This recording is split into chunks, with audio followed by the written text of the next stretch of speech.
Good morning, class. I hope you're having a great day today. We are just starting to look at the physical geography of Central America. And let's start out with the country of Mexico. Mexico by far is the largest country in the region, and it shares a nice long border with the United States. So here is the border right along there. And another interesting thing to point out with Mexico is that in general, the coastal plain is pretty narrow. So that's that belt of green there, and that's that belt of green over here. And then you see that we have mountains on both the interior of the east coast and the interior of the west coast. And then you have this mountainous and high plateau here that makes up the central part of the country. Mexico has the biggest population in the region, 125 million people as of 2018. The population of the United States compared to that is 300 million people. And in addition to being the largest country in the region, it has the biggest economy in the region. So those are some facts about Mexico. Let's continue on. Okay, next up with the physical geography of Central America, we're taking a look at the Caribbean. So here's the Caribbean Sea, and in the Caribbean Sea we have thousands and thousands of islands. All right, one of the biggest countries in the Caribbean is Cuba. So Cuba is located right there. It's just 90 miles from the United States.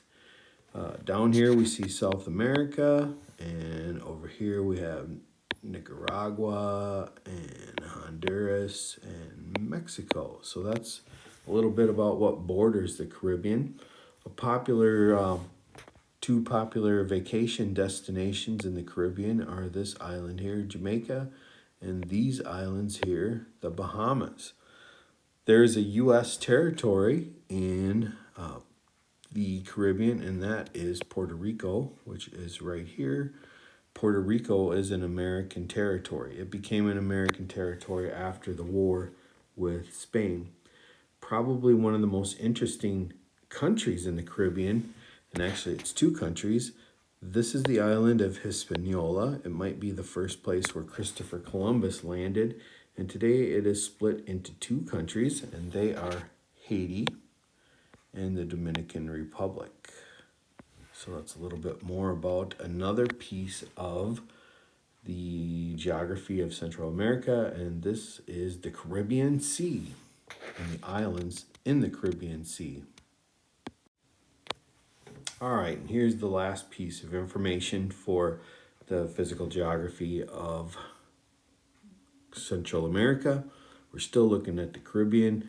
I want to correct a little piece of information there. I said Christopher Columbus might have arrived at Hispaniola, but actually it says the first place that my research says is that he landed in the Bahamas in 1492. All right, and here we have a more close-up look at the two countries that are on the island of Hispaniola, Haiti and the Dominican Republic. Haiti was one of the first countries to win its independence, and Haiti had a large slave population, and they became independent from France shortly after the United States won its independence. So I think one of the amazing things about the Caribbean is just the huge number of islands that can be found there. So we have thousands of islands in the Caribbean Sea, and there are about 30 nations in this water world region. All right, so this is Mr. Burns signing off.